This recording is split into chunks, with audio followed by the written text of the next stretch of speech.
Welcome back guys, my name is Danny Burke and today we're going to be talking about the top 10 unusual rituals from around the world. Now before we get into this, when I say unusual, I just mean unusual to most of our viewers who are from the West, like me. Obviously the people and cultures we're going to be talking about in this video might find the way we do things to be very unusual. We're all unusual to each other, but that's what makes the world just so great. And with that in mind, let's jump into our number 10 with the bullet and gloves. The Satare Mawe people live deep within the Amazon jungle. They have a ritual that every boy must go through if they want to be considered a man. At age 12, they must gather bullet ants from the jungle and place them inside special gloves. They must then wear the gloves 20 times during 10 minutes and perform a dance as the ants sting them. Apparently a bullet ant sting is 30 times more painful than a bee sting. If the boys pass this test, they are officially considered a man. Next up at number 9 now, we have baby throwing. In the Indian state of Karnataka, a ceremony happens throughout the year where babies are thrown off a 30-foot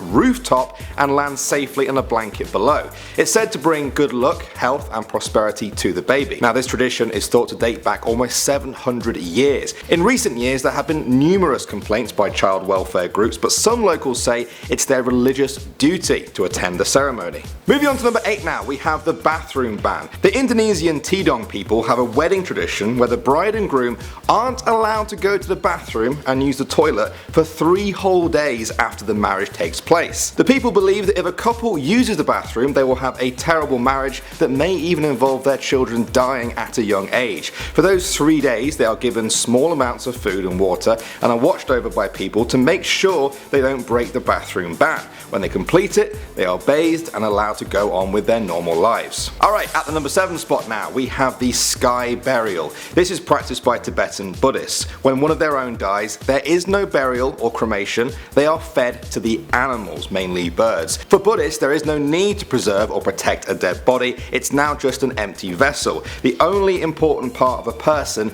is the spirit that has now passed on. These Buddhists believe that a sky burial, where the birds then feed on them, is the most generous thing you can do with your body after death. Coming in at number 6 now, we have the Kavadi bearers. During the Hindu festival of Thaipusam, celebrated throughout Southeast Asia, Hindus worship Murugan, the god of war. They take part in the Kavadia, which is a physical burden to help them ask the god for help. Sometimes this burden may just be carrying something heavy on their head, but other times they pierce their skin, tongues or cheeks with long skewers. Sometimes people really push the limit of human pain in the name of their worship. Alright, we're at the number 5 spot now and we have crucifixion. Christians believe that Jesus Christ was nailed to a cross and crucified for human sins. This is remembered on Good Friday. Now for some Catholic Philippines, Good Friday involves actually being crucified just like Jesus was. Real nails are hammered into their palms and their feet, pinning them to the cross. The whole thing only lasts a few minutes before they are taken down, but those who do it believe it helps bring them closer to God and that it washes away their sins. Alright, next up at number 4 now, we have the cleaning of the corpses. Every 3 years, a small number of the Toja people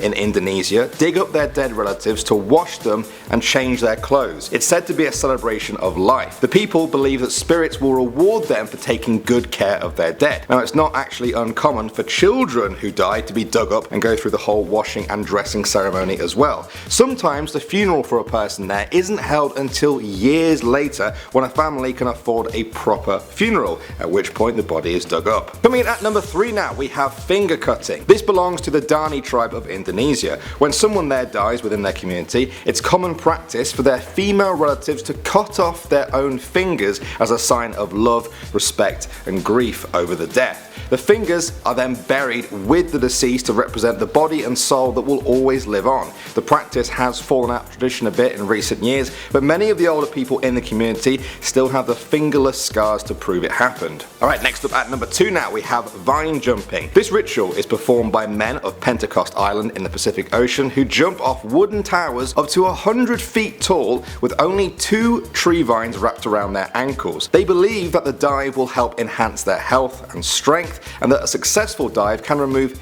any illness and physical problems associated with the wet season there. The Guinness Book of World Records said that this is the highest G-force experienced by people outside of the non-industrialized world. Alright, finally guys, we've reached the number 1 spot, and we have marrying a tree. According to some Indian Hindus, if a woman is born during the astrological sign of Mars, she is cursed and will bring an early death to any future husband. Tradition says that the only way to break this curse is to marry a tree. Once the woman has married the tree, it's then destroyed and the curse is said to be broken, leaving the woman free to marry her fiance. The famous Bollywood star and former Miss World Aishwarya Rai once had to fight a lawsuit because she married a tree in order to fix the fact that her astrological sign was incompatible with her fiance. Well guys, those were some unusual rituals from around the world. Which one did you find the most interesting to learn about? Have you guys heard of any others that you might want to share with everyone? Let me know in the comment section below. If this is your first time visiting our channel, then welcome, subscribe.